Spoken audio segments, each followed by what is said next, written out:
Shalom, Israel. You brothers and sisters coming in. Just like and share. Class, let everybody know that we live.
All right, Shalom, Israel. You're on live with the Israelite School of Universal Practical Knowledge. Priest and Captain Soccer War holding down the class live from Memphis, Tennessee. Every Tuesday, Wednesday, and Thursday, we have classes from 6 to 8 p.m. Central Standard Time. Since 1969, the Israelite School of UPK has been teaching so-called blacks, Hispanics, and Native American Indians the truth according to the Bible. What is the truth? The truth is that so-called blacks, Hispanics, and Native Indians descend from the greatest people that have ever walked the face of the earth. The Bible identifies us as the lost 12 tribes of the nation of Israel. And in the year 2021, 22, there's nothing more important than for so-called blacks, Hispanics, and Native Americans to learn the truth of who they are, where they come from, and what their purpose is according to the Bible. So the 3 nights out of the week that we had these classes, we give brothers and sisters the opportunity to go into this book called the Bible to gain the wisdom, knowledge, and understanding that the Most High has placed here for us to be able to receive in today's times that we're living in, so that we could learn what's necessary in order to apply to our lives, so that we could be the people that the Most High called us to be. With that said, I'd like to start the class off with questions. Any brothers and sisters have any questions, all you gotta do is type them in. Type them in online, or if you're in the classroom, raise your hand. That being said, if nobody has any questions, we're going to get into the topic of tonight's class. If you're tuning in online, you see that tonight's topic is there is no honor in leading yourself. Again, there is no honor in leading yourself. Tonight's class is going to be about the necessity of counsel, leadership, and guidance for brothers and sisters who are on this walk of righteousness. The reason why I feel like this is an important class is because a lot of brothers and sisters out there, when you leave out of the world and you come into the truth, the gaining of knowledge could lead you to believe that knowing the truth means you've got it all figured out. You come and sit in these classes and you learn some of these breakdowns, and you learn some of these mind-blowing things that are contained in this Bible that apply to your life today, that were written down thousands of years ago. They can give you a sense of, man, I'm figuring it out. I'm understanding life now. I know what's going on. And with that feeling, sometimes it can cause you to believe that because you know the things you know about the Bible, because you're learning these things that God put in here concerning his people and concerning our nation, that means you can find your way through your problems and your issues and your struggles in life. Or that because you know the Bible and know some breakdowns, that somehow means you're equipped to go out into this world and combat Satan and the evil forces spiritually that are out here at every turn. And I'm here to tell you, as a brother who's been walking this path for some time, that your knowledge of the scriptures does not equip you with the tools necessary to fight Satan in the world. You understand? Having this knowledge of the scriptures does not give you the tools necessary to overcome the battle that's going to take place in your mind, the battle that's going to take place between you and your loved ones, the battle that's going to take place in the times where you're the most vulnerable. You understand? And in those times when you're most vulnerable, when you're most weak, you're going to need to call on the men who the Most High has prepared in your life to assist you and guide you through those dark, troubling times. It's been said that a fool, what's the saying? That a man who teaches himself has a fool for a master, right? And those of you who are in the ISUPK, you come to these classes because you realize that you need a teacher, you need assistance, you need help. That's good. That's great. You're at a great place when you come to these classes and you want to get some understanding and gain some knowledge. Well, you should apply that to your problems and your issues and your struggles in life. You understand? The same way you shouldn't feel comfortable picking up this Bible, reading it, and believing you understand what's being said, you should not feel comfortable facing trials and tribulations and difficulties in your life and thinking, well, I know the Bible, I know God, I can get through it myself. The same way that a man who teaches himself has a fool for a student, you understand? A man who goes to war without seeking counsel or seeking guidance or seeking help is a man who's destined to lose that war. All right, so that's what we're gonna get into tonight. I see we do have a question online from Kaisha Marie. She says, Shalom, Yahweh Shema Tabashim Yahweh Shalom, Yahweh Shema Tabashim Yahweh. Says, Salakia, sir, can I get a general breakdown of Ecclesiasticus 26:13 through 18? Okay, that's good. Let's get that. All right.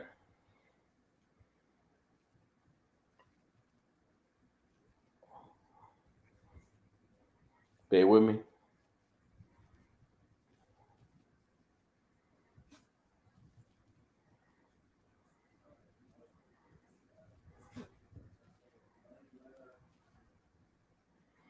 Ecclesiasticus 26:13 through 18. All right, let's go ahead and get it. The Apocrypha, for those of you tuning in online, this scripture she's pulling is in the book called the Apocrypha. The Apocrypha were the 14 books that a Protestant church removed out of the Bible in the 1700s. The reason why they removed the Bible is because the records contained in here between the book of Malachi and the book of Matthew give a lot of insight into the ways in which the Greeks overthrew the Israelites and converted us to their culture. And the process that the Greeks and the Romans utilized is very much the same that the Europeans used in modern times when they converted us from our Hebrew culture, coming into slavery and made us become Christians and English and Spanish and all those things. All right, so we use these books because they are the word of God, always were included in our records going all the way back into ancient times. And so we're going to get it here in Ecclesiasticus 26, all right? All right, this is Ecclesiasticus 26:13. It says, the grace of a wife delighteth her husband, and her discretion will fatten his bones. Everybody understands? The grace of a wife delights her husband, and her discretion will fatten his bones. There's two words here that we should get the definitions of so we can understand what's being said. The first word we need to get is grace. The second word is discretion, all right? And it's important to understand these words because they are the keys to being able to understand this scripture, all right? So let me go ahead and get it. Hold on.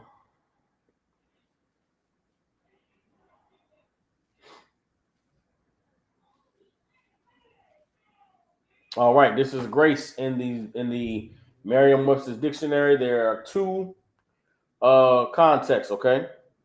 The first context is grace, unmerited divine assistance given to humans for their regeneration or sanctification.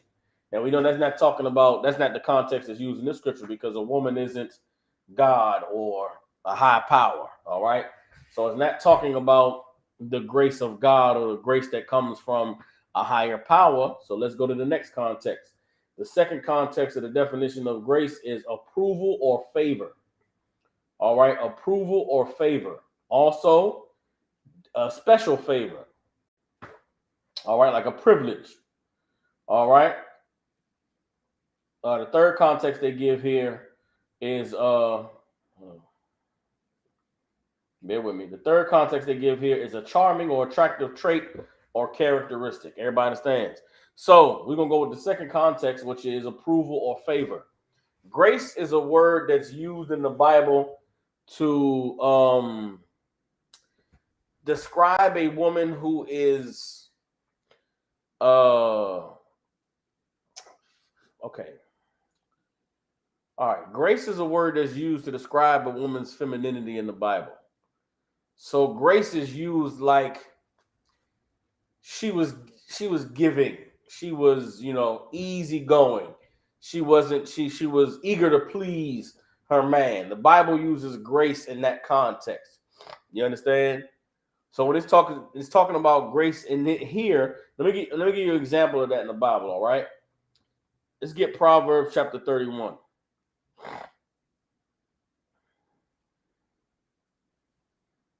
Well, hold on. I'm not sure if Proverbs 31 is the one I want, though. Hold on. Let me check this right quick.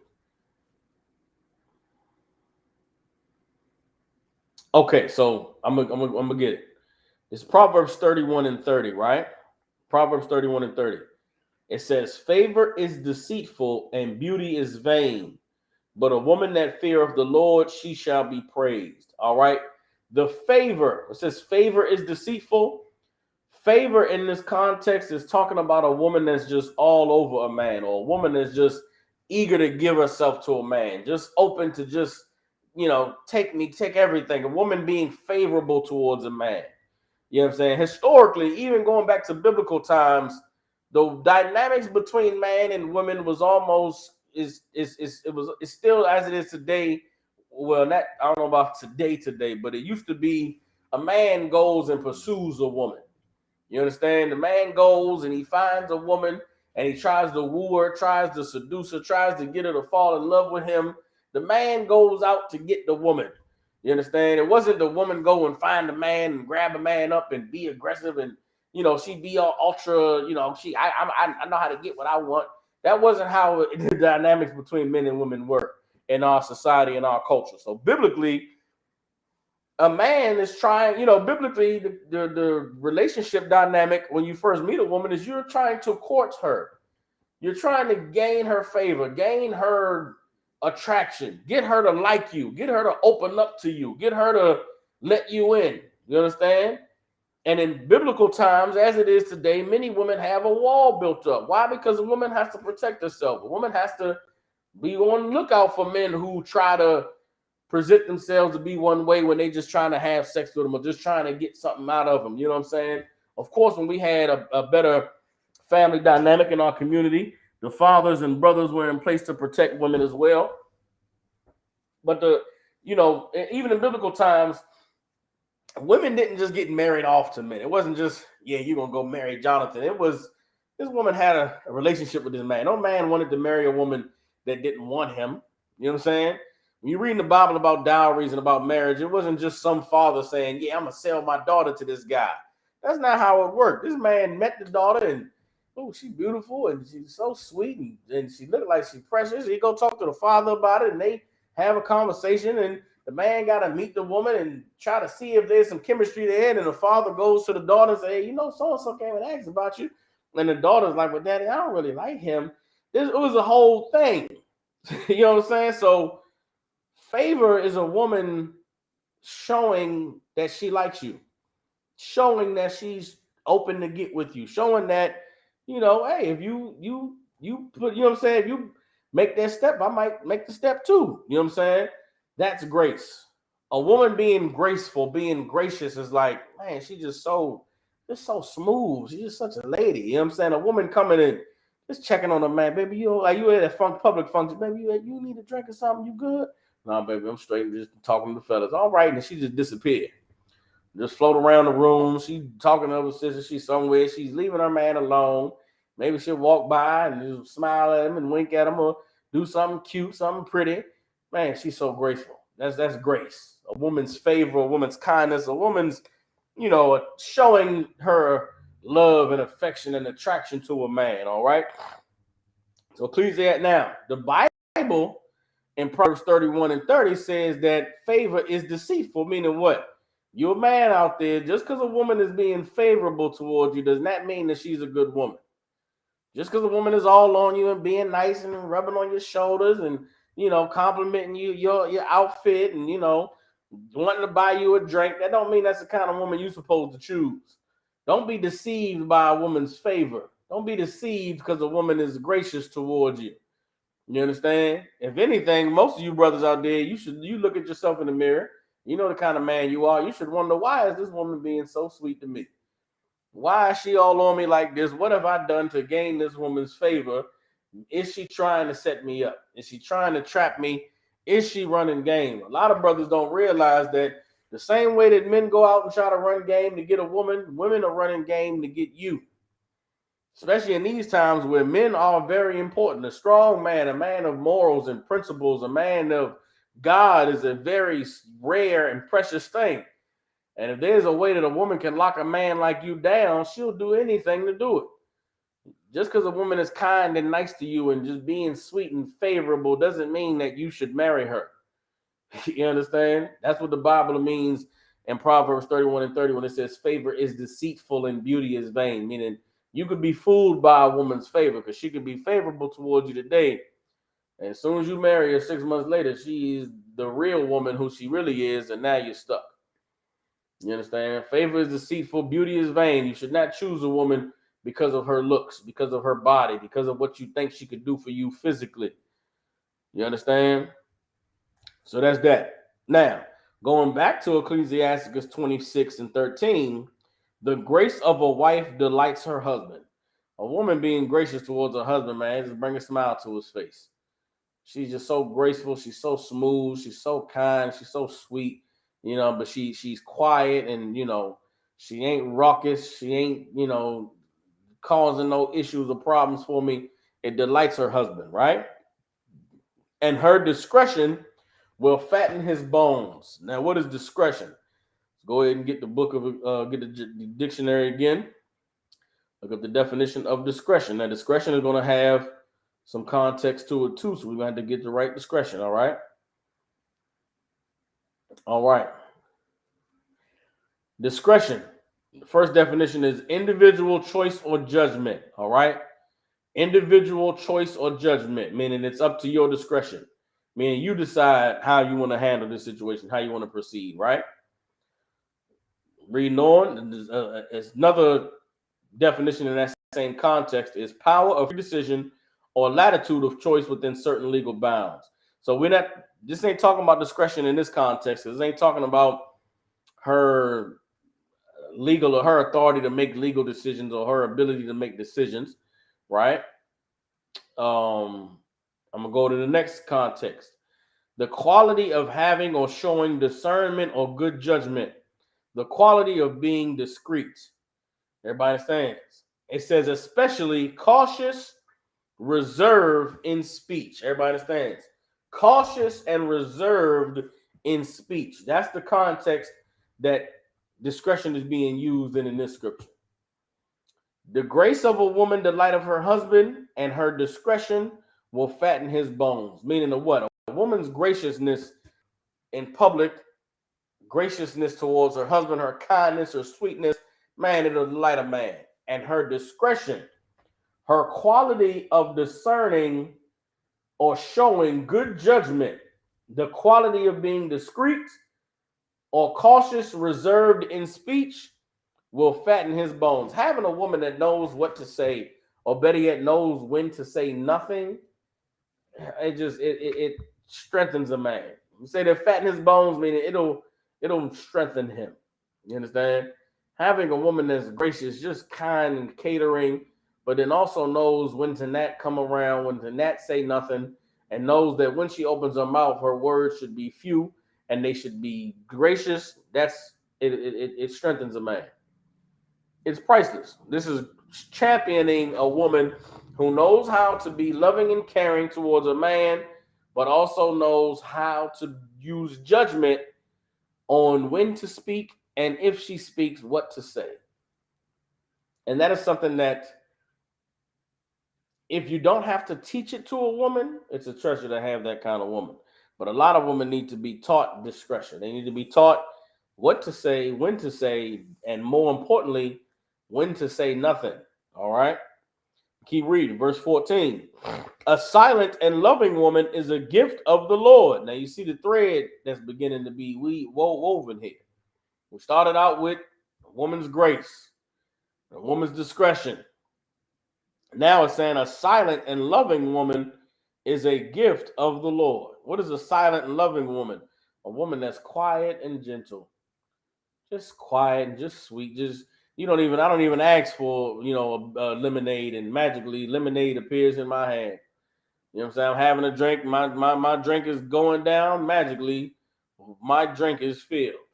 I'm sitting there watching the game, and man, I'm starting to feel hungry. Next thing you know, magically a turkey sandwich and some chips appears on the plate. I didn't even ask for a turkey sandwich and no chips. Nobody even asked me if I was hungry. But this silent and loving woman knows me and knows how to leave me alone, and she just gives me the things that I need. She's a gift from the Lord, a treasure. Everybody understands. Keeping on. This is Ecclesiastes 26 and the middle of 14. And there is nothing so much worth as a mind well instructed. You understand? There is nothing so much worth as a mind well instructed. What is a mind that's well instructed? A woman who polices herself.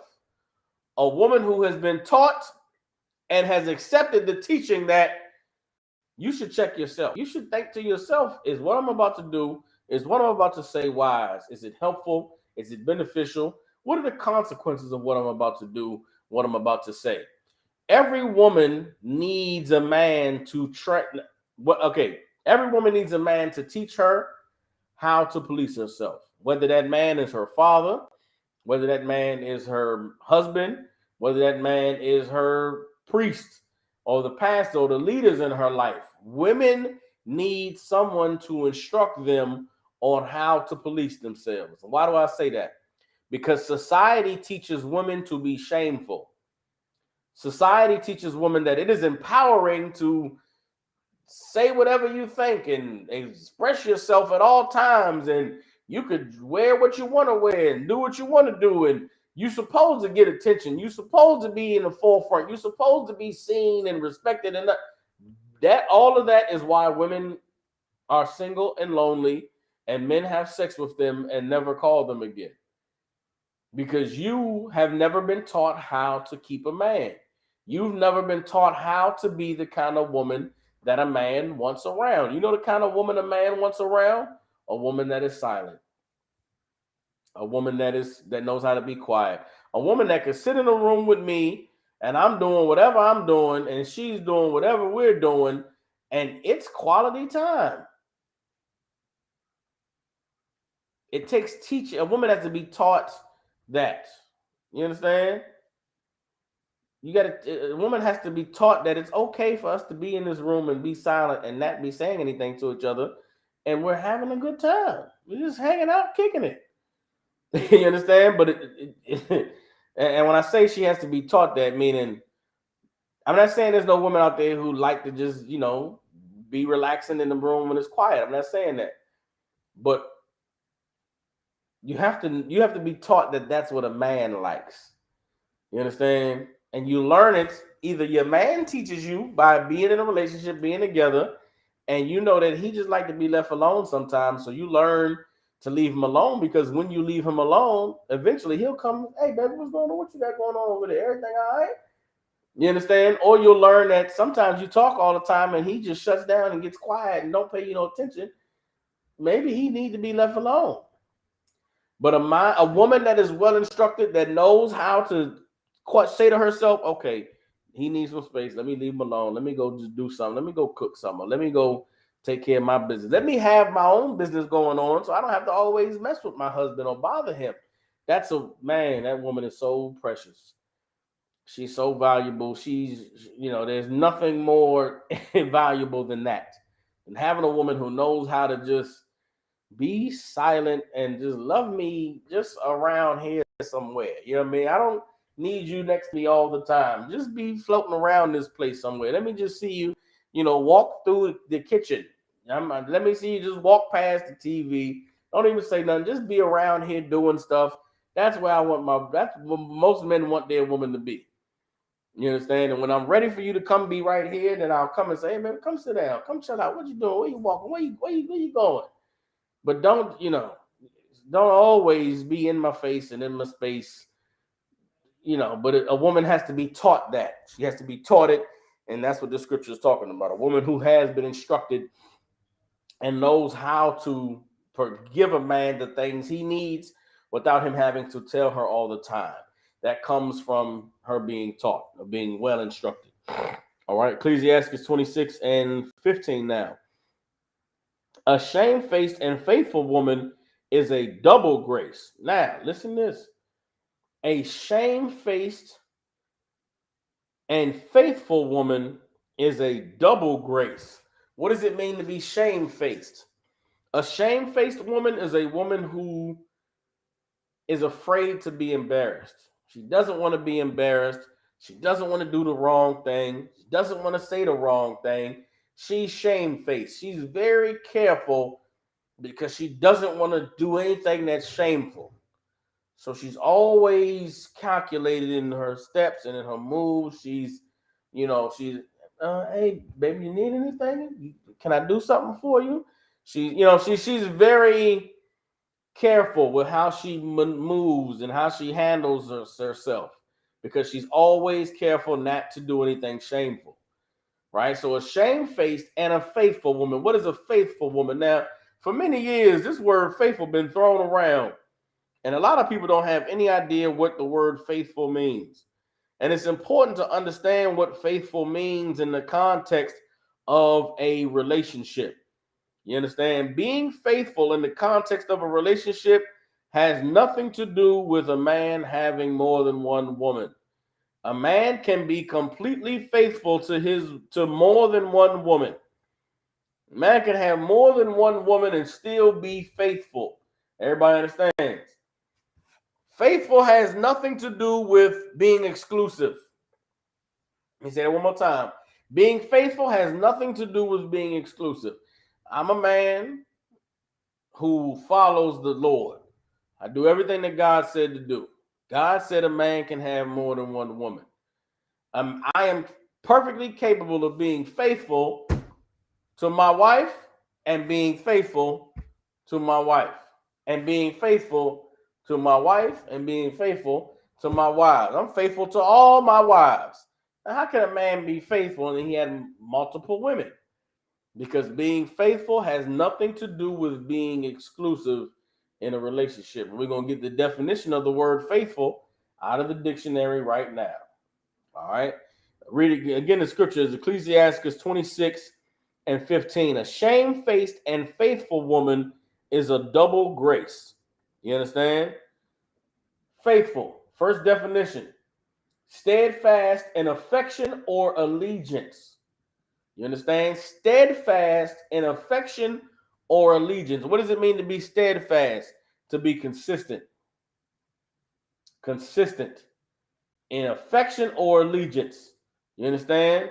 Another word for that is loyal. To be faithful means what? You don't change. You don't switch up. You can be relied upon for what you provided. And a person that is faithful is steadfast in affection or allegiance. The second context, affirm in adherence to promises or in observance of duty. Everybody understands?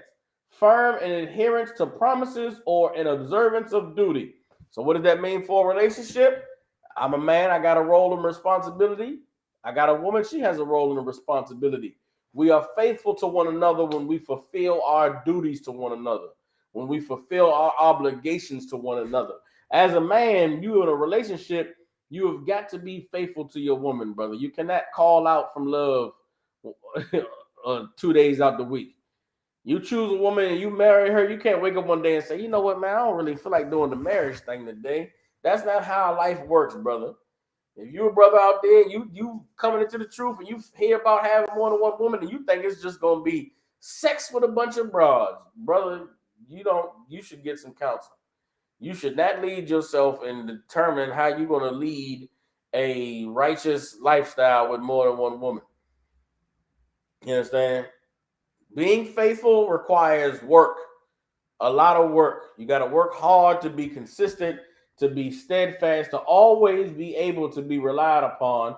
And that's what the type of woman that's being described, along with being shamefaced, she's faithful. Man, she's a double grace. Meaning what? She's doubly honorable. It's very hard to find a woman that's shamefaced. It's very hard to find a woman that's faithful. But brother, if you can get her, both of them in one woman, a faithful and a shamefaced woman, brother, it's a double grace. It's like blessings on top of blessings. Everybody understands. But that's what faithful means. Faithful does not mean, you know, a man. Faithful means I'm true to whatever I show you and tell you that I am. So when we first meet and we establish a relationship, we get together and I show myself to be one way, I'm faithful if I remain that way. If I don't change and I don't switch up on you, then guess what? I've been faithful this entire time. My love hasn't wavered. I haven't stopped doing the things that I used to do. I haven't stopped showing you the love and the affection that you used to when this relationship started, and you cannot say I'm not faithful. Just because I may have, other women doesn't mean I'm not faithful. I'm still faithful. I'm still here doing the same thing I've been doing, and you should still be here appreciating it and loving it, and it's a glorious thing. Everybody understands. For a woman, for you can be that kind of woman to a man, there's no way a man will ever leave you. You be shamefaced and faithful. It's a double grace. All right.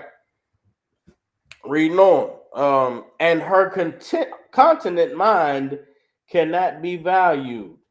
You understand? A shamefaced and faithful woman is a double grace, and her continent mind cannot be valued. What does it mean to be continent? What is a woman's continent mind talking about? Let's look up the word continent. Now, of course, hold on. Of course, we ain't talking about continent as in terms of a land mass. All right, we're not talking about her land mass mind. Continent is used as an adjective in this context, so we're going to look at the dictionary definition of continent when it's being used as an adjective. Everybody understands? All right. So continent, when used as an adjective, means exercising continence.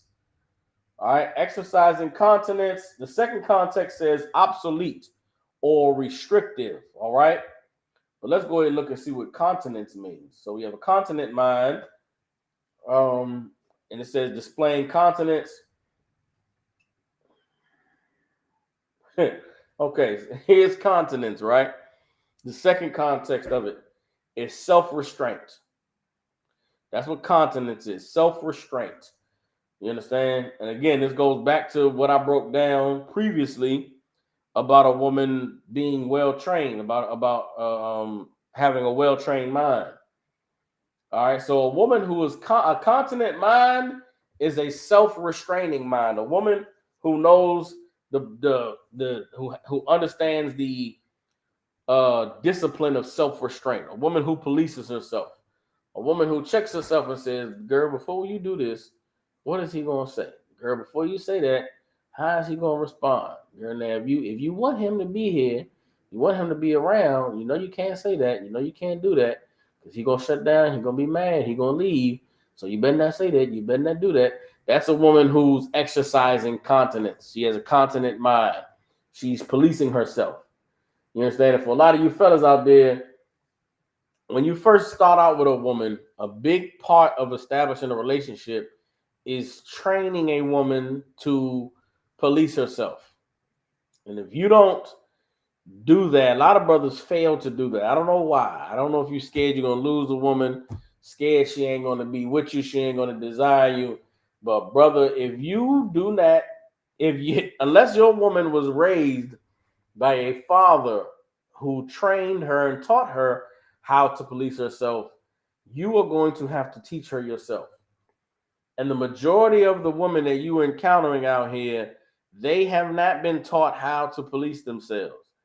They don't know that you don't like to be bothered when you first get off of work. They don't know that you don't like to be bothered, when you're trying to go to sleep. They don't know that they don't know that you would rather she just cook dinner and bring it to you rather than asking you, what do you want to eat all the time? You have to, if those are things that bother you as a man, you've got to teach your woman and train her. Hey, baby, you know what? When I first get off of work, the last thing I want to do is talk about my day and how work was. I need you to just give me about a half an hour to relax and clear my mind. Let me go shower and then I'll come talk to you, come deal with you. But if you don't teach her that, she doesn't know it. You understand? If whatever, I'm just using these examples. These aren't things. These aren't personal things. These aren't things that I feel. I'm just giving examples of things that men complain about often. Whatever things you're complaining about in your relationship, if you have not taken the time to teach it to your woman and to explain it to her and train her, when I say train, not like a dog, he gets trained, not like you train a dog, but constantly reinforcing what it is that you need, what it is that you want, what it is that you like, until she gets it and she can do it without you having to say anything, then you are the reason why you're dissatisfied or unhappy in your relationship. A lot of you brothers, you don't communicate with your woman, you don't talk to her and let her know what you need and want. How can she have a continent mind? How can she know how to serve you and how to please you if you never communicate to her what you like and what you want, except when you're mad? It's very important in a relationship, brothers, to talk to your woman, teach her, train her, not when you're mad and when you're upset. When everything is going wonderful and everything is going fine and you're completely happy, you just say, hey, baby, you know what? Starting tomorrow, I want you to try to do this and do that. Then when tomorrow comes, she don't do it, remind her, hey, man, I thought we was going to try to do this and do that. Next day comes, she might do it. Hey, you know, baby, I appreciate you, man. You know, we talked about this and you did it. Hey, keep that up. She do it again. Boom. Now you got to keep constantly reinforcing it until maybe a month later, maybe 2 months later, 3 months later. Now it's just second nature. She do it without even thinking.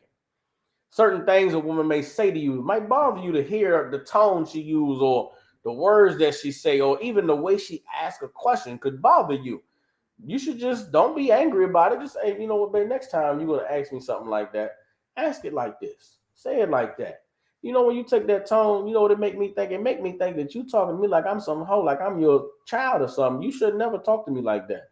Don't take that tone with me, because you're not going to get a good response out of me. If you want me to respond and lovingly, then you should speak lovingly to me. Speak soft and gentle. What you talking to me with basing your voice for? Why are you talking to me like I'm one of your homies at the job or something like that? Watch him. You know what I'm saying? Whatever the thing is, brother, that you bothered by, you have to train your woman on it so that she can train herself. And now you don't have to be mad at her or argue with her or yell at her when she does things that you don't like. You've reinforced it enough to where she can tell herself, okay, girl, you know you're supposed to do it like this. You're supposed to do that. Yeah, of course he's mad. He told you that he would be mad if you did it that way. And now over time, she begins to check herself. She has a continent mind, meaning what? She's self-restrained. She wants to talk to you. She wants to be shameful. She wants to do things her way and say it how she want to say it. There's a thing inside of every woman that wants them to just rebel.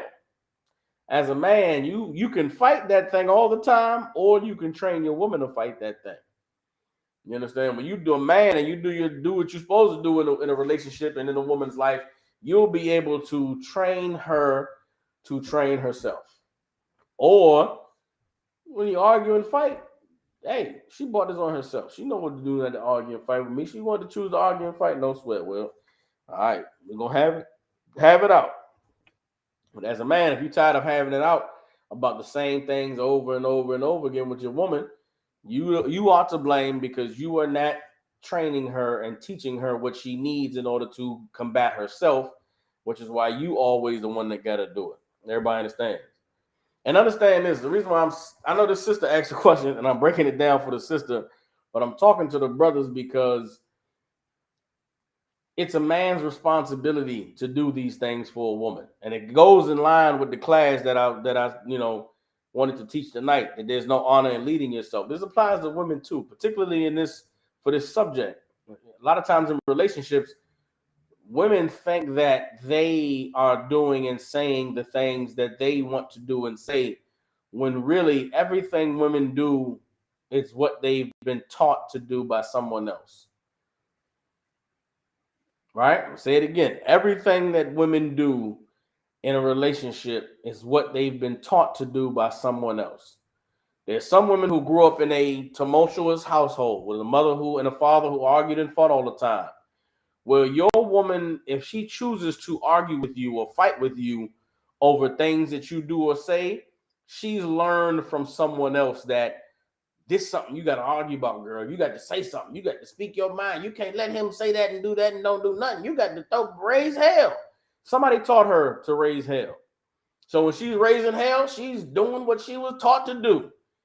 If raising hell is the wrong thing for her to do, then brother, you've got to teach her, no, raising hell is going to make me leave and not come back to this place. Raising hell is going to mean you are alone and I'm somewhere else doing whatever the hell I want to do, just not dealing with you. She doesn't know that what she's doing is going to make you leave. She's doing it because she thinks that fighting and arguing means you'll stay, that she's showing you how much she loves you by cussing you out and throwing this pan at your head.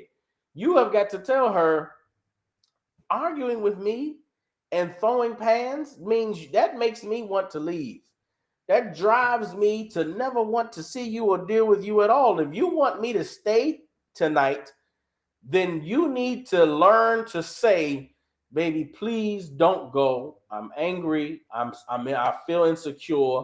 I'm frustrated, but please don't leave me. That's how you need to teach your woman to communicate rather than cursing you out and throwing pans. She's cursing you out and throwing pans because she thinks that is how she expresses love.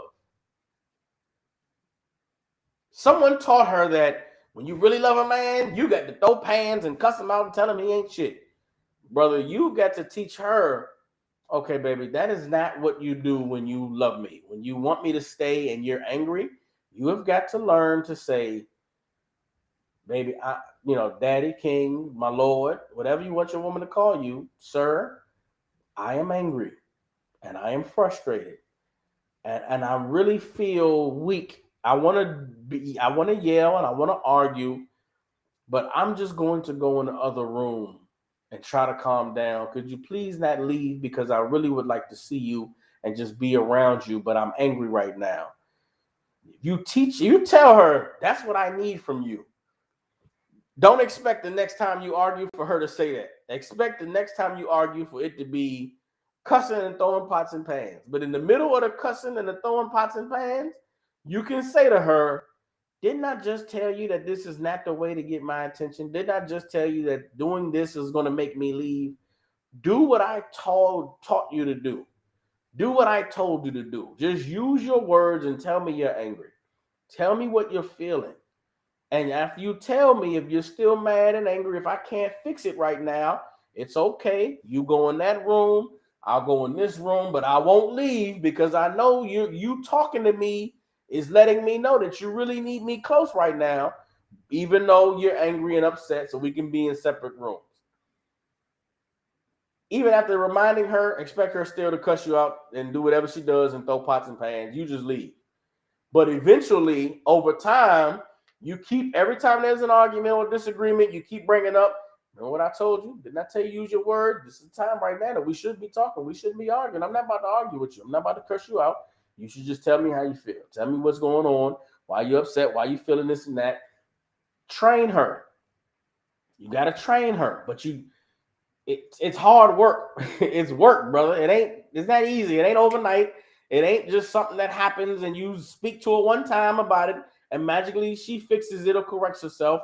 It's something you got to do every day, all day. Every time there's a disagreement, every time there's an argument, you're constantly going to have to be staying on top of the training that you're putting your woman through it in order for her to get it in her mind enough to where before she goes to argue and cuss and throw pans, she says to herself, girl, he gonna be mad if you do that.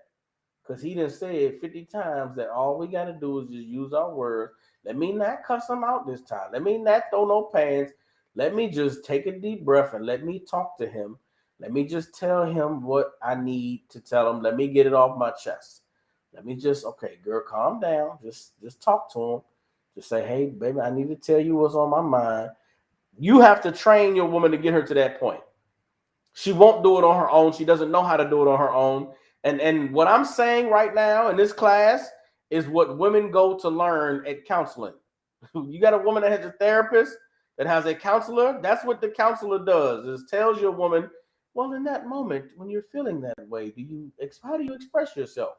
And she says, well, I usually cuss them out and throw pots and pans.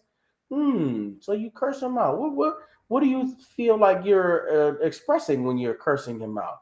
I'm just getting them off my chest and letting them know how I feel. Well, maybe there's a better way. This is the therapist. Maybe there's a better way to let them know how you feel. Maybe you should try talking. Maybe you should try counting down from 10 before you throw the pots in the pans and you get violent. Man, let's explore this violence. What makes you get so violent? The therapist will break down your woman and will teach her what you could teach her at home. You could save $1,500 a month.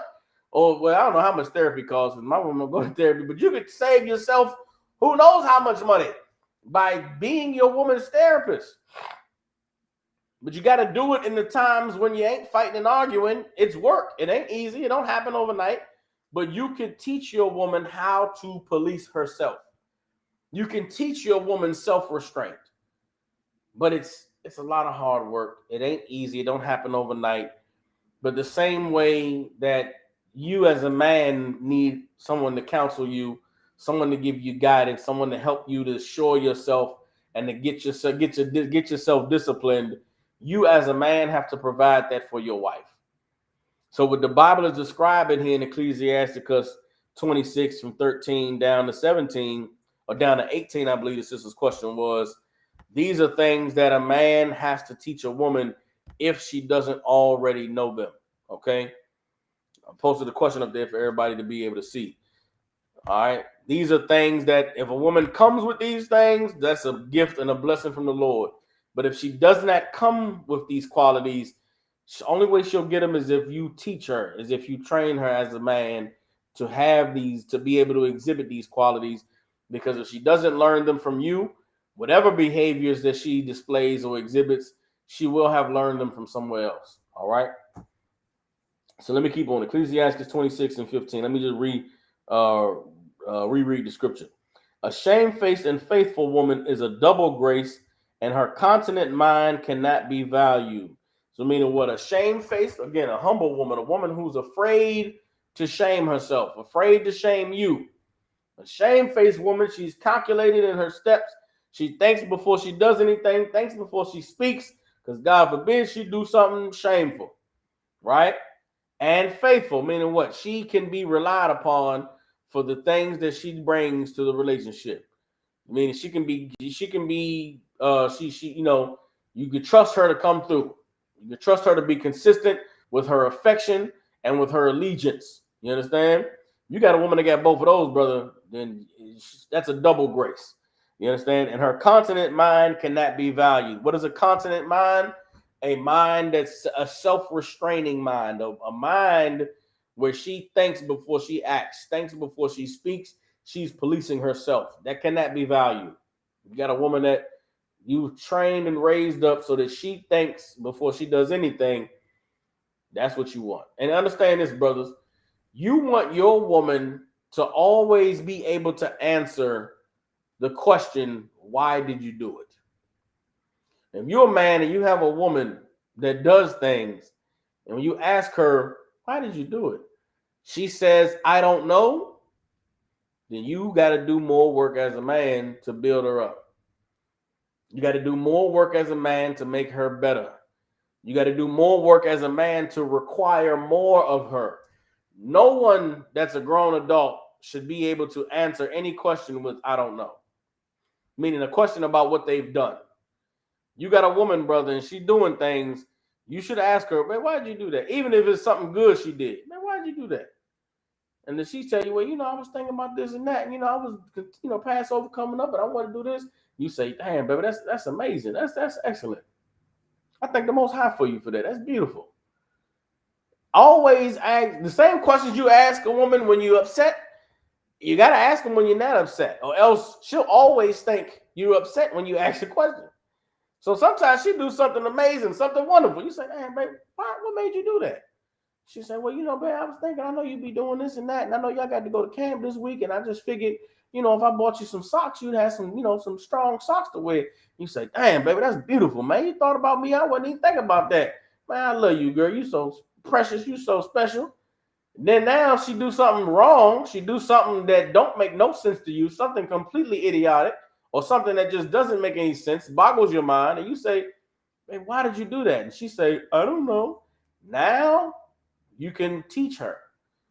Okay, baby, you don't ever let me hear you say, I don't know about anything you do ever again. If you don't know why you did it, that means you weren't thinking. Or worse, that means somebody else was doing it, baby. So if you don't know why you did it, who does? What inside of you is making you do things and you don't know why you did it? Okay, baby, that's not acceptable. You cannot be doing things and don't know why you didn't do them.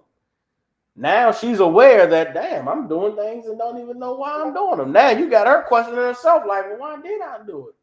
What's going on with me? Now you start to ask her all the time, like, why did you do that? What made you say that to me? Let me ask you something. Why did you say this? Why did you do that? A lot of you fellas, your woman do that to you all the time. You have a wonderful day. Good time. Oh, man, we had a good time. Kicked it, watched the game. She's cooking food and everything was wonderful. Then you get in that bed later on, you get ready to go to sleep, and she tap you on the shoulder and say, man, I was thinking about something. You said 2 days ago, something. And why did you say that? And as men, we don't want to give them the real answer. We don't want to tell them why we really said it. You be, baby, I don't know, man. Why you want to talk about this? Your woman don't mind asking you why you did something. Guess what? You should be asking her all the time, man, why'd you do that? What you thinking about? What made you say that? What made you say that to me? When she explained to you why she said it, and what about me make you think that I'm the kind of man that you could say something like that to? Or what make you think that, how I live my life and the type of man, the things that I do, what make you think that it's appropriate for you to ever, say something like that in front of the brothers, or say something like that in public, or tell a sister that'll do that? Whatever it is, you should be asking her and questioning her and making her think about why she did and said what she said, so that now she's policing herself. She's thinking before she does everything, because she knows that at any time she could be asked, why did you do that? And that's how you help fight. That's how you help your woman fight her emotions. Fight being emotional. Everybody has emotions. Everybody feels them. Everybody experiences them. Men, women, big, small, adults, kids. Everybody experiences emotions. Everybody is happy, sad, and depressed, and frustrated, and stressed out, and relieved, and feeling blessed, and everything. Everybody has those range of emotions. But being emotional means you act on those emotions. As a man, life doesn't allow you to be emotional. Why? Because if you're emotional, if how you feel causes you to act, you may feel angry at the wrong time. And because you're angry, you say, F you, nigga. And guess what? Punches in your mouth and knees in your boots in your chest and in your face. And now you're in the hospital. Why? Because you was emotional. You understand? As a man, you cannot be emotional because the world doesn't allow you to be emotional. Weak, said Asbaga Ramya. Yes, the world punishes weak men, punishes men who don't have control of their emotions. But too often for women, the world makes excuses for women who are emotional. The world makes excuses for women who act out and do things because of how they feel. Well, if you're a man who has a woman who just does things because of how she feels, then guess what? You need to teach her that is not acceptable. I don't care what you feel. I don't care what emotions you're going through. You better tell yourself, being angry right now does not mean I get to kick and scream and throw pots and pans. I am angry. I am upset. I want to throw things, but I need to think of the consequences. There are repercussions for acting out. What am I going to say when he asks me, why did I do that? That's what you want your woman thinking about. The only way you're going to have a woman that's like that is if you teach her, is if you raise her. You've got to groom her into becoming responsible enough to say to herself, girl, you can't do that. Girl, you can't say that. You been that did say that, girl. You don't know what he'd do if you said that.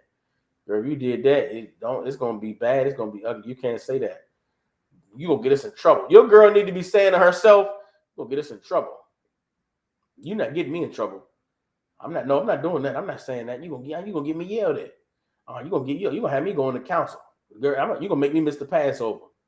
Your girl need to be saying that to herself. You gonna get me yelled at. He's gonna leave and be gone for 3 days if I do that. I'm not doing that.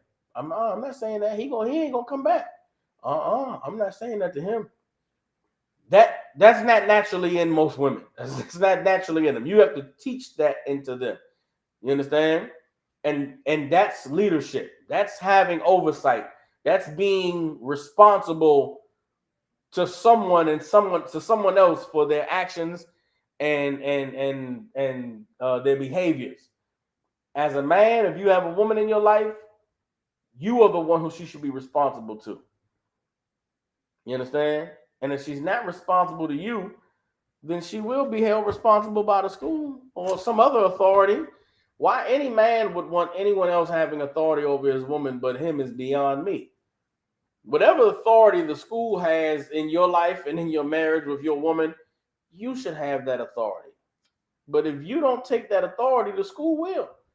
School has no problem teaching your woman how to respect you, telling your woman you better act up because you're going to go into counsel and we're going to you're going to be fined and you're going to be punished and you're going to miss the Passover. Why have the school do that when you could do that? Why have the school be the big bad thing your woman's scared of when you could be that? Everybody understands, right? All right, so I'm going to keep reading on. Ecclesiastes 26:16. As the sun, when it arises in the high heaven, so is the beauty of a good wife in the ordering of her household. Yes, and good point, Ashbaka Ramya. You have to be that way with your woman because you love her. If you love your woman, you will correct her. If you love your woman, you will teach her. If you love your woman, you will chastise her when she's wrong, praise her when she's right, so that she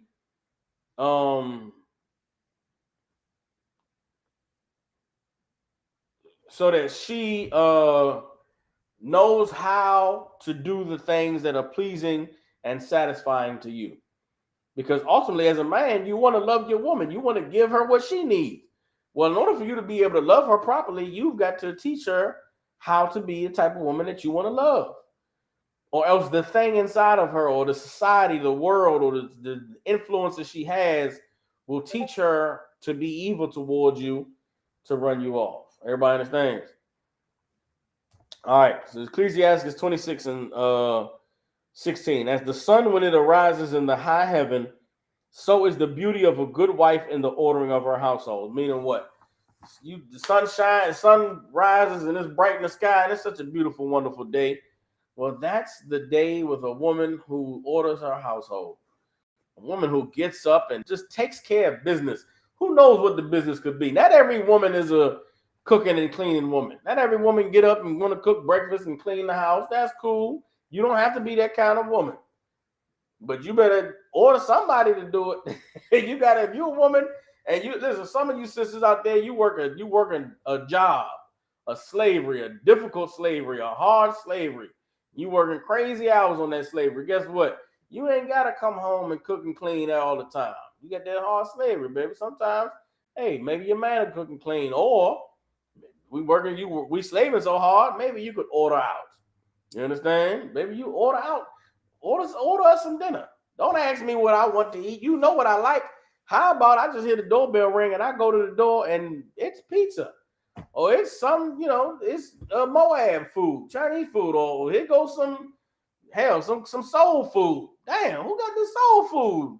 You ain't even know it was coming. I didn't even know it was coming. Here's some soul food. Ooh wee, I'm eating soul food. Scrumptious, delicious. I love my wife. That's beautiful. That's beautiful. You understand? I slave, my woman slave. I come home and the house is clean. I don't know who did, how it got done, but this is amazing. This house is clean. It's smelling good in here. Candles is lit. Flowers is in a vase. The glass has been wiped down. It's amazing. Just like the sun is beautiful in the sky, so is a good wife to the ordering of her household. A woman who takes care of making sure that her house is put together. It's a beautiful thing. All right, verse 17. As the clear light is upon the holy candlestick, so is the beauty of the face in ripe age. Everybody understands? So as clear as the light is upon the holy candlestick, so meaning what? Just as beautiful as the light is that shines on the candlestick when we had a temple. This candlestick was a giant candlestick, and it was gold, and it would be polished and nice and shiny. The way the sunshine glisten off, the light would glisten off the candlestick. Well, just like that was beautiful, so is the beauty of a face in ripe age. Now, what is ripe age? What is the beauty of a face in ripe age? What is this talking about?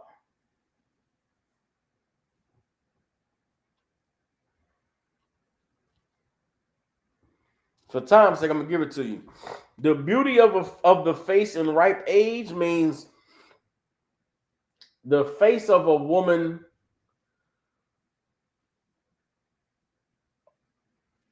okay. All right. It's not talking about physical age, right? It's not talking about a woman, not talking about a woman at a certain age. It's talking about a woman that has aged with you. A woman you've been with for some time, a woman that's been down with you, a woman that you've grown with. Seeing that beauty, seeing her face is like, man, it's beautiful. You understand? If you brothers that you may have experienced this, may not have experienced this, but when you've been with a woman for some time, you'll get to a place where there's moments where she don't even know you looking at her. She don't even know you see her, but you just looking at her and you just thank the Lord that I thank the Most High for this woman, man. This woman is she crazy. We argue and fight, and she give me hell all the time. But you know what, man? I thank the Lord for this woman. That's the beauty it's talking about. A woman that's been there to a ripe age. She been down for 5 years, man, 10 years, 15 years. She been rolling strong with me. That's the beauty it's talking about. A woman that's been the ripe age is the age of her being with you. Everybody understands? All right. Verse 18, as the golden pillars are upon the sockets of silver, so are the fair feet with a constant heart. You understand? As the golden pillars are upon the sockets of silver. So imagine some golden pillars with some silver sockets on top. He's relaying that to the fair feet with a constant heart. What are the fair feet? The beautiful feet. You know, just the beautiful strut, the walk of a woman. You know what I'm saying? Who's consistently loving, consistently caring, consistently compassionate and affectionate. Man, it's just beautiful. It's describing the beauty of a woman that has been a good woman to you. And it's you know, that type of love or that type of commitment, that type of responsibility to duty. It's amazing. Everybody understands. All right, so the sister that asked the question, let me know if I answered it for you, all right? Let me know if that breakdown was sufficient.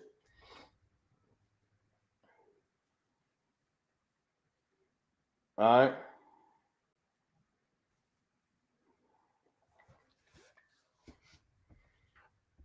We good on that.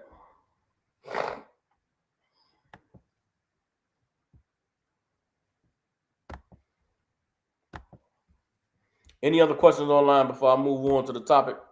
Well, really, that whole breakdown was really on the topic, just pertaining to women. You know what I'm saying? In terms of, you know, the man's responsibility to lead his woman. Because if you don't lead your woman, she will lead herself, or she will be led by someone else.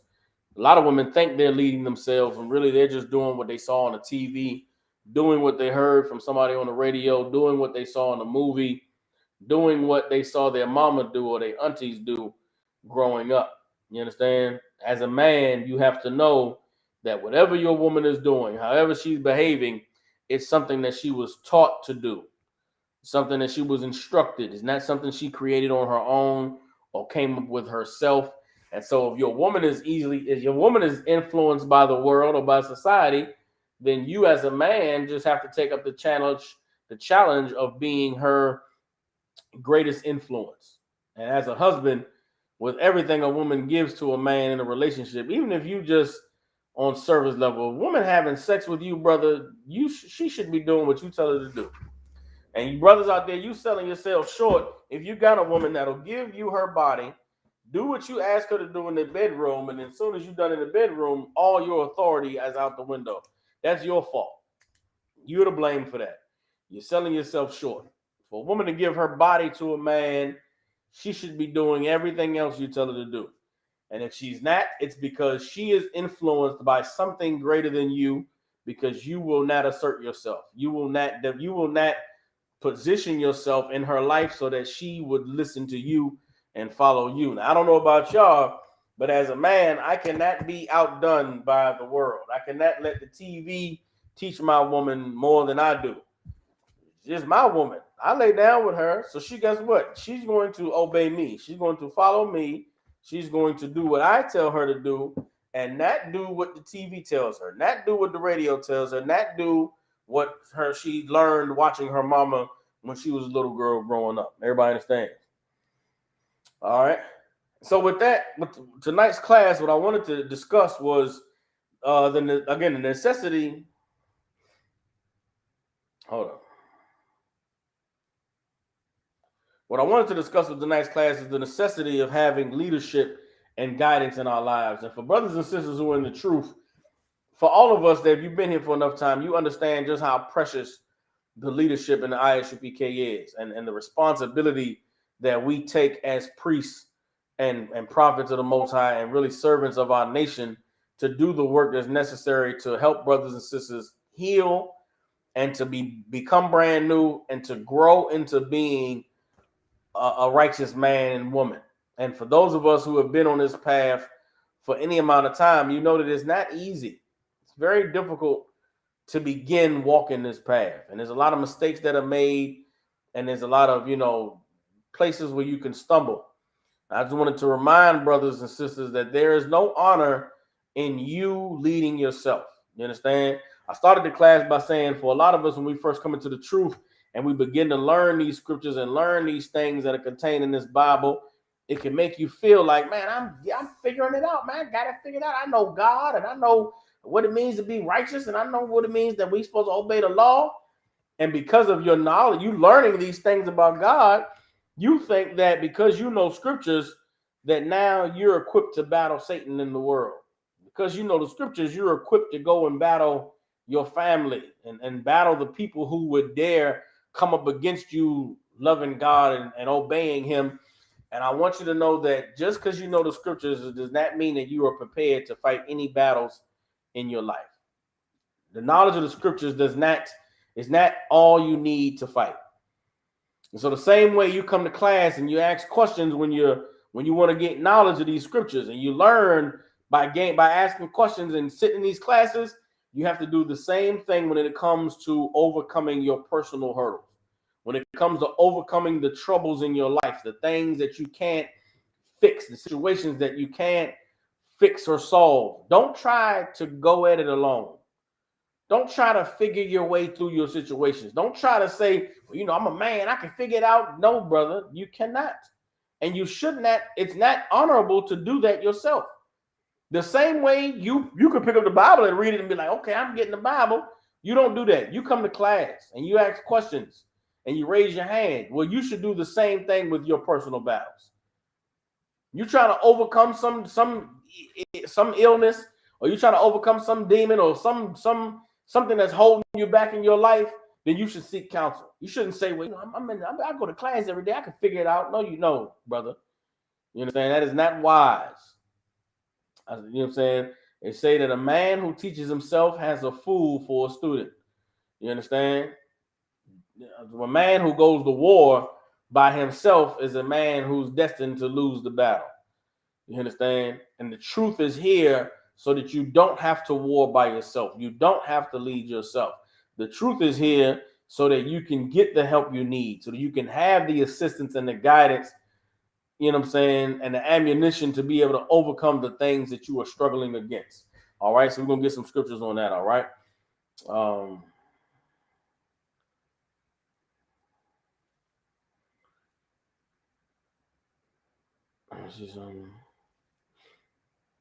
Let's get Proverbs 11 and 14.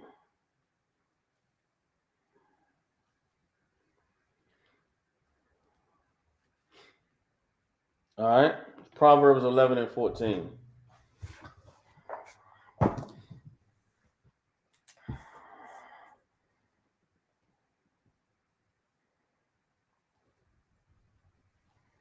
right, it's Proverbs 11 and 14. It says, where no counsel is, the people fall. Understand? Where there is no counsel, the people fall. That's what we're experiencing in our community, in the black community, man. It's not that there's no counsel, but the people are not seeking any counsel.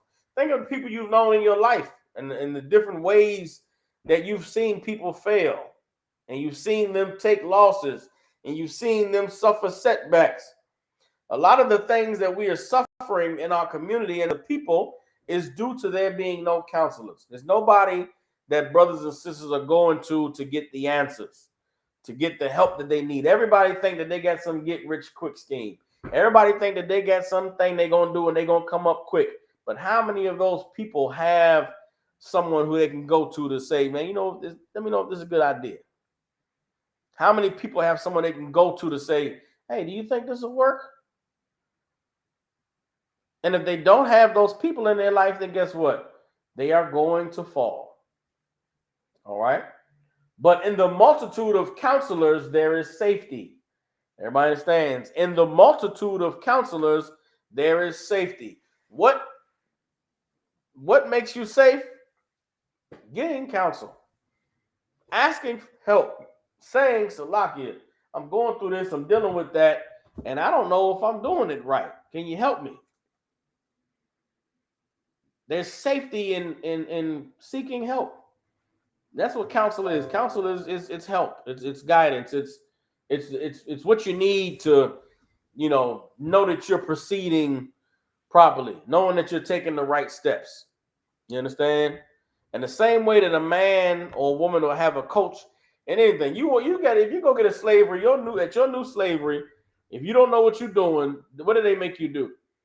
They assign you to somebody for you to follow them around and for them to teach you how to do the job, right? You go on that job and you get that training, and you go get that training every day. You don't know, hey, how do I do this? Hey, how do I work this register? Hey, how do I figure this out? Hey, I tried to return this money, but I don't know what button do I got to press? The same way you would do that on the slavery, what you think you're going to do when it comes to living a righteous life?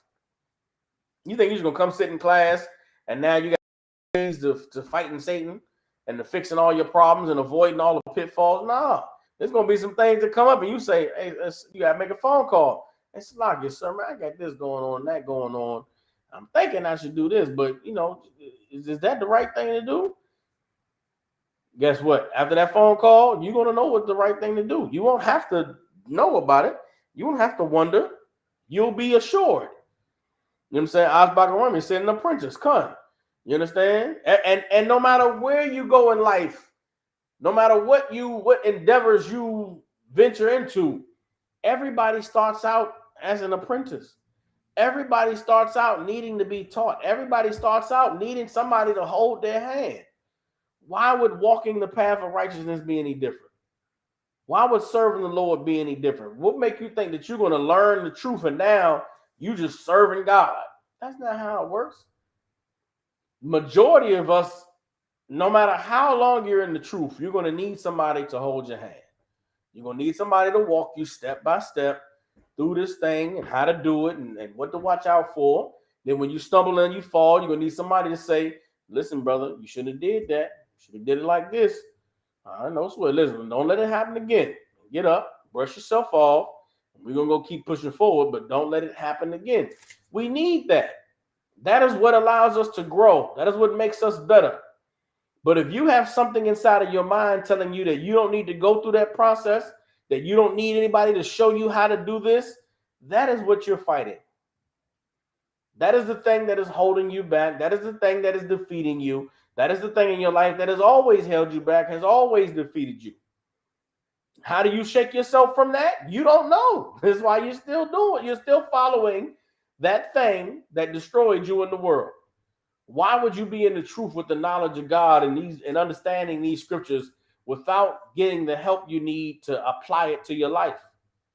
There's nothing worse than being a man who knows God, knows the truth about God, because all these Bible breakdowns and these verses, but cannot live it when nobody else is watching. Don't be that brother. Sisters, don't be that sister. Nothing worse than being a sister, you in the truth and you learning the truth and you love the truth, but you hate that your man got another woman. It kills you every day. You should get some help. How do I really deal with this? How do I really, love my husband and care about him? And even though I'm mad and I don't like he got other women, how do I just deal with it? If you don't know how to do it, call and get some help. Don't try to work your way through it yourself. Stop it. Because that's not what the Lord called you to do. Everybody understands? All right. Let's get Proverbs chapter 15, verse 22. No. Let's get Proverbs 24 and 6. Proverbs 24 and 6.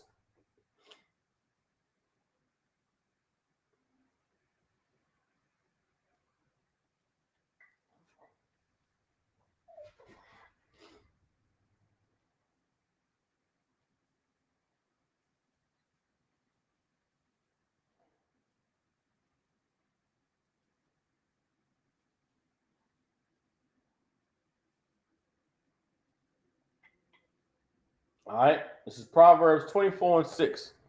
It says, for by wise counsel thou shalt make thy war. Everybody understands? By wise counsel thou shalt make thy war. Meaning what? If any man goes to war, what does he do first? Seeks counsel. Hey man, we got these enemies at the gate. They got 10,000 strong. They coming at us from this angle. What is the best way to proceed? Do we wait for them to try to attack? Do we go out and meet them in the field? Do we go and, call for reinforcements from our allies? All of these decisions need counselors to weigh the options. Well, guess what? All of us are fighting our own personal war, trying to overcome and defeat the man that we used to be, trying to overcome and defeat the things that held us back in the world. The Lord says that by counsel shalt thou make thy war. Why would your personal war be any different? Why would the battle that you're fighting with yourself, the battle you're fighting with the world, the battle you're fighting with the people who love the old you, you understand? The old you that loved to be loose and undisciplined and unrighteous, that love the fun of being a sinner. Why would you try to fight that war without counselors? Why would you try to fight the war within yourself without seeking counselors? You understand? The only way to war with yourself is by counseling. You understand? By wise counsel. You understand? And in the multitude of counselors, there is safety. Again, in the multitude of counselors, there is safety. You want to be safe? You want to guarantee that you're going to come out on the other end all right? Then guess what you should do? You should seek counsel. Everybody understands? It is not wise to try and fight any battle on your own. It is not wise to try and overcome any struggle on your own. You understand? And if you're a brother or sister out there and you're going through life trying to overcome your struggles and overcome different situations and circumstances without seeking counsel, then guess what? You are unjustly suffering. And there's a lot of brothers and sisters that suffer and you ain't even got to suffer. Imagine going through something going through something traumatic or going through something that's difficult and you're struggling and you're sad and you're trying to overcome. Then you get through it just to be told you didn't have to do that. Why the hell did you go through that? Right. Who told you that you were supposed to go through that? Right. Why didn't you pick up the phone and call? Right. There's nothing in this life that we should suffer vainly. The water Asbagaram. Yeah, there's nothing that we should suffer in vain.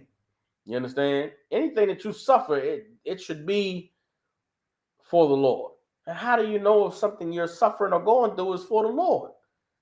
Seek counsel. Yeah. Everybody understands? All right. Let me drop that. Let me see something.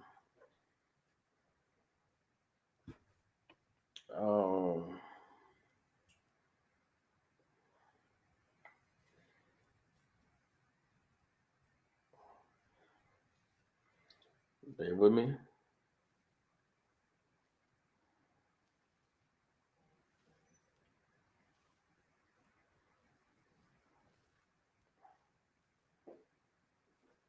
Hold on.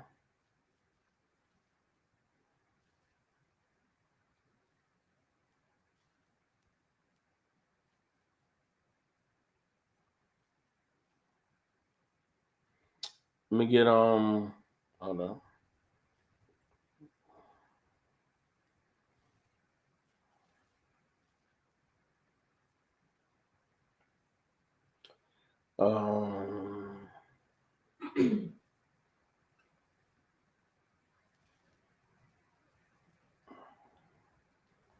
Hold on. Let me get Jeremiah chapter 17, verse 10. Like Jeremiah chapter 17, verse 9. All right. Here's the reason why you should not lead yourself, right? There's no honor in leading yourself because you cannot be trusted to know whether or not the things that you're doing or the things you're desiring are yours or if they're okay. We cannot trust ourselves to know whether the things that we desire and we want is the Lord or us.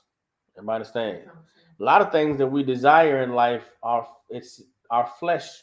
It's fleshly driven, particularly in this society that we're living in now. A lot of the things that our dreams and our aspirations and our goals ain't got nothing to do with God.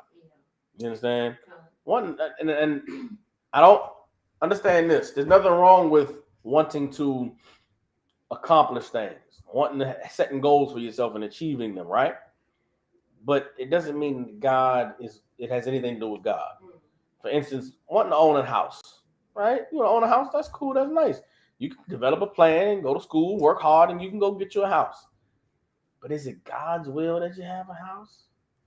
Is the Lord in the obtaining of a house, or is that just, hey, I'd rather live in a house than an apartment? It could be financially responsible, or it could just be a goal that you want to accomplish. That's what's up. But it doesn't mean God is in it. Everybody understands. It's not like I'm in an apartment because God was against me to get a house. Everybody understands that, right? There's things that you could want for yourself, but they could be carnally driven. Just because it's carnally driven doesn't mean it's evil or it's wicked, but it just ain't got nothing to do with God. Everybody understands. Basketball player winning a championship. He thank God. God ain't got nothing to do with your championship player. You was on that court, dribbling that basketball, working out, training, lifting weights, jumping ropes, skipping, hopping, jumping, 24 hours a day, 7 days a week for 2 years, and now you get into the NBA Finals and you won a championship. That wasn't God. That was you working hard because you desperately wanted to win a championship. Everybody understands. How do we know if the things that we desire or we want is the will of the Most High for us? You got to seek counsel. Everybody understands. Jeremiah 17:9 says, the heart is deceitful above all things and desperately wicked. Who can know it? You understand? The heart is the number one thing that deceives people. It's their own mind, their own thoughts. Everybody understand? A lot of us, we recognize when somebody's trying to run game on us. We recognize when somebody is saying something or doing something that is just them trying to get over. But how many of us recognize when we're doing it to ourselves? You understand? That's the heart being deceitful above all things and desperately wicked. Everybody understands? Your heart can convince you of something that ain't real. Your mind can make you believe God wants me to have this woman. It must be God, or else why would I meet her? Why would we like the same things? Why would she be so sweet and I need a sweet woman? It's got to be God. It could just be Satan setting you up. You cannot trust your own mind. You understand? Verse 10, I, the Lord, search the heart and I try the reins, even to give every man according to his ways and according to the fruit of his doings. Most High said he searches the heart. He goes inside of a man to find out if that man is honorable, if he's righteous. You understand? Well, guess what you could do, knowing that the heart is deceitful above all. You could not trust it, and you could seek counsel. You could go to the men of the Lord and say, this is what I want. This is what I would like to achieve. Is it righteous? Is it honorable? And they'll say, yeah. I'll tell you this, since I've been in the ISUPK, there's never been anything that I wanted to accomplish carnally that I was told, no, I don't do that. Wanted to go to school, go ahead, go to school, get that degree. Wanted to get a well-paying job, bro, man, go and get that job, get that money, take care of their family. You know, I want to get a house one day. Well, brother, you got to do this and do that if you want to own a house. There's nothing that you there's nothing that you desire to accomplish that can be withheld from you. But you still should check to find out if these desires that you have, if the Lord is with them or not. Everybody understands? Come on with it. So what if you do get counsel? You say, like case in point, in my case, you know, you're going to school, getting that, your husband told you to go back to school, but you go to school and you working towards a degree, but then in that process, it's like it's taking you away from not keeping the law, but like you used to doing one thing. You know what I mean? Well, that could just be a temporary thing. And a lot of times in life, we go in and out of different phases, go in and out of different seasons. You understand? And there's a time and a season for everything. So there's a time and a season for being with your family. There's a time and a season for being readily available, you know, whatever to be called on to help or to be of service. Then there's a time where you got to be a little selfish. There's a time where you got to focus on yourself and not be so available, not be so present all the time. You understand? But just because that's the season you're in, you can't allow yourself to think this is how it's always going to be, or I'm always going to be away. No, don't look at it that way. A woman who's pregnant, right? For the entirety of her pregnancy, there's a lot of things that she can't do. A lot of places she can't go, a lot of activities she can't participate in. Why? Because she's carrying a baby. But what happens after 9 months? Ain't no more baby. Right. You understand? Then there's a time where that baby's a little baby. You can't leave him, can't take him out in the sunshine. A lot of things you can't do because you got this little baby. But then 6 months later, the baby is bigger now. 2 years later, baby walking and talking. Hey, at the age of 4, that baby leave and go to school. Or that baby can, you can take him to the babysitter. Everything happens in its time. You understand? And if it's your season to be selfish, to be focused, to be dedicated to something outside of what you're used to, focus yourself on doing that, taking care of that. The Lord will bring you back to where you want to be. You understand? And that's something that brothers and sisters, a lot of brothers I've seen over the years struggle with that. Because when a lot of brothers, we come into the truth, man, every day in class, every weekend going to camp, man, we there going to war, battling. But then, 4, 5 years in the truth, brother get a couple wives, have a couple kids. Man, I ain't gonna be able to make it to camp, man. I gotta watch the kids. Rib at work. Well, after 5 weekends of being home with the kids, a brother could feel like he not in the truth no more. Feel like, damn, I ain't out there with the brothers going to war. I ain't battling. I'm watching these kids. Brother, it's okay to be a family man. We'll hold the camp down. Brothers will take care of it. You got to watch the kids, I guess. Enjoy the time with your kids. Enjoy being able to be with your family. The time for you to war again will come, or the 5 years that you was out there every week, that was your time to war. Now you got the war at home with the family, raising your kids and watching them and making sure that they know that they got a daddy that love them and care for them. You got to fight the feeling that you're not in the work no more. You're not serving the Lord because now you got a family. No, you can do both. You could be at home and be a daddy and watch them kids and not be at camp on the weekend and you still be every bit of the righteous, honorable, dignified brother that you've always been. You understand? It's just a different season. Everybody goes through different seasons. Everybody understand? Let me get you a scripture for that, all right? And this is important for anybody that, in life, you're going to go through transitions. You're going to go through different phases. Everybody understands?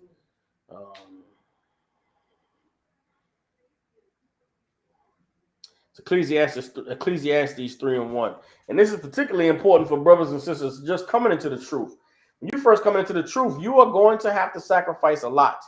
You're going to sacrifice a lot of time. You're going to sacrifice a lot of relationships. Why? Because the most important thing that you got going on is serving the Lord. Most important thing that you got going on is learning how to do and learning how and what to do and how to be the kind of man that God requires you to be. And in the beginning process of that, you're going to have to be selfish, brother. Sister, you're going to be selfish with coming to class, selfish with studying the Bible, selfish with following these orders, because doing that is going to allow you to become the man and the woman that the Lord called you to be. But those relationships that you sacrifice now, if it's the Lord's will, you can get back to them. Those people who got to stand to the side while you work on fixing yourself and work on becoming a better man, a better woman, the Lord will bring those people back around if they meant to be in your life. Right now is a time for you to be selfish and focus on fixing yourself and becoming the best version of yourself that you are capable of being. But you can't fix yourself and worry about what people think about you at the same time. Everybody understands? So there's a lot of sacrifices that are made when you first come into the truth. But I'll get the scripture after this. Anything you sacrifice for the truth's sake, the Lord said that you'll receive it, man, 10 times whatever you give up. All right? This is Ecclesiastes 3:1. It says, to everything there is a season and a time to every purpose under the heaven. A time to be born and a time to die. A time to plant and a time to pluck up that which is planted. A time to kill and a time to heal. A time to break down and a time to build up. A time to weep and a time to laugh. A time to mourn and a time to dance. A time to cast away stones and a time to gather stones together. A time to embrace and a time to refrain from embracing. A time to get and a time to lose. A time to keep and a time to cast away. A time to rend and a time to sow.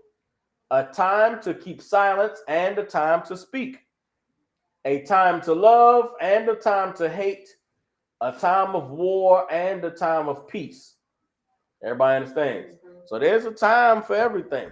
And just because you may be going through a time of losing or a time of plucking up or a time of, war or a time of casting away, doesn't mean that the time to gather and the time to pluck up and the time to plant and the time to laugh and the time to dance are not coming back around. Everybody understands? There's a time for everything. Now, how do you know what time you're in? You got to seek counsel. You got to go to somebody and ask,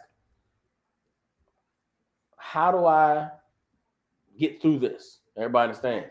But anybody that's going through something and believing that they can take it on themselves, you're fighting a fruitless battle. Everybody understands? Drop that. Let me get what did I say I was gonna get? After I was gonna get after I talked about the time for everything.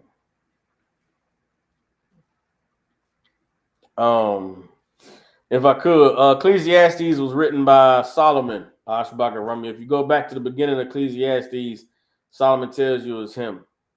All right. Ecclesiastes 1:1 says, the words of the preacher, the son of David, king in Jerusalem. All right. That's Solomon. All right.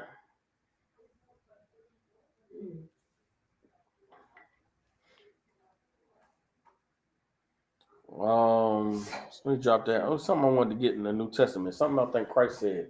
Oh, about what you give up.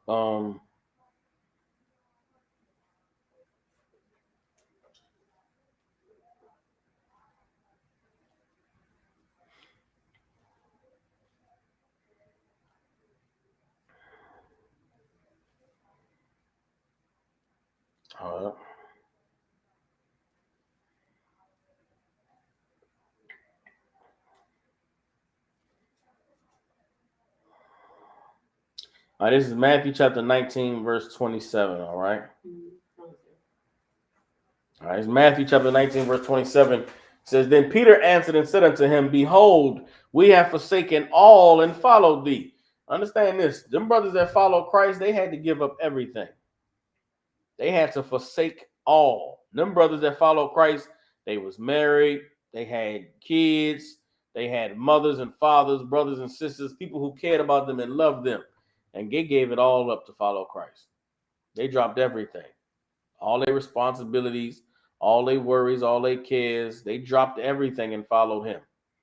For some of us, that's what the Lord requires. He'll require you to drop everything.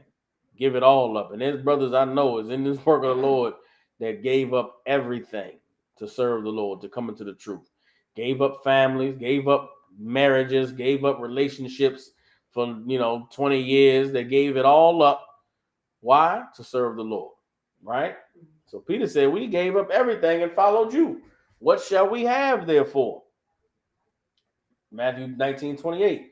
And Yahweh said unto them, Verily I say unto you, that ye which followed me, in the regeneration when the Son of Man shall sit in the throne of his glory, ye also shall sit upon 12 thrones, judging the 12 tribes of Israel. He said, you brothers that followed me, there's going to come a time when you're going to sit on the thrones, the 12 thrones, judging the 12 tribes of Israel, right?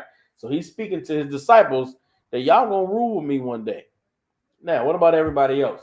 Verse 29, and everyone that has forsaken houses, or brothers, or sisters, or father, or mother, or wife, or children, or lands, for my name's sake, shall receive 100-fold and shall inherit everlasting life. Everybody understands. Whatever you've given up, you're going to receive times 100. Them kids turn their back on you. That woman left you. Your daddy won't speak to you. Your mama disowns you. Whatever your cousins think you crazy and you lost, whatever you've lost, the Lord is going to give it back to you 100-fold. Anything I could have ever thought, anything I could complain about losing in the world, the Lord has given me greater in the truth. Friends, I ain't no friends till I came to the truth. Brothers, I'm the only child. The Lord gave me brothers when I came into the truth. Sisters when I came into the truth. You understand? Thankfully, my mother and my uncle came in the truth with me, but there's nothing that I can say that I lost.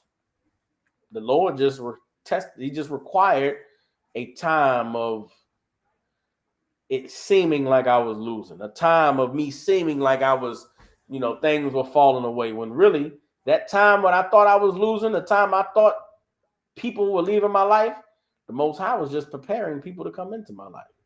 He was preparing me to receive a new family. Everybody understands. All right. Verse 30. But many that are first shall be last, and the last shall be first. Everybody understands that. Drop that. With that, we up on the time, so we're gonna get ready to close out the class. Any questions before we close out?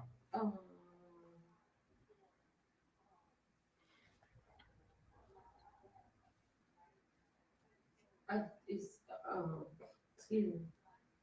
Romans 2:1, sir, if I could. Romans 2:1. All right, let's get it. Romans chapter 2, verse 1. It says, Therefore thou art inexcusable, O man, whosoever thou art that judgest. For wherein thou judgest another, thou condemnest thyself. For thou that judgest doest the same things. Everybody understands? Oh, so you want me to keep going or just break down this first part? No, sir. Okay. It's basically saying there's no excuse for punishing somebody for doing something that you do yourself. You understand? It's inexcusable for you to, you're going to punish somebody when you do the same horrible thing they do? That's where the judge not lest ye be judged comes from.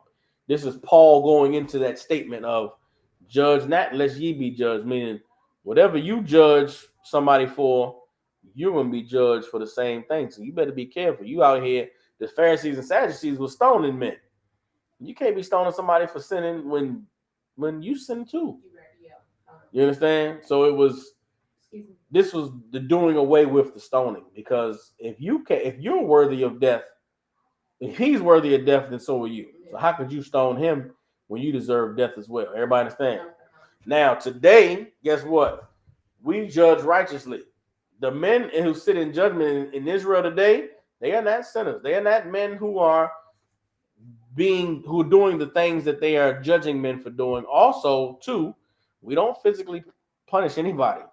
You understand? The time of physically punishing anybody, that's in the Lord's hands. So today, you may get a fine. There may be a penalty levied against you, but you're not getting no lashes. You're not getting beat. You understand? You ain't getting stoned to death. So, okay, there's a penalty, there's a fine. If a brother does wrong in here, that's a judge. Guess what? He gets a penalty, he gets a fine. So judge not, lest ye be judged. Everybody understand? That's what this is talking about. All right. All right. All right. With that, close out the class. Clap it up. Israelite School of Universal Practical Knowledge out of 1 West 125th Street in Harlem, New York. Your brothers and sisters tuning in. If you got any family, loved ones, people you care about in Memphis, Tennessee, and surrounding areas, get them in contact with the ISUPK. Since 1969, we've been teaching so-called blacks, Hispanics, and Native American Indians the truth according to the Bible.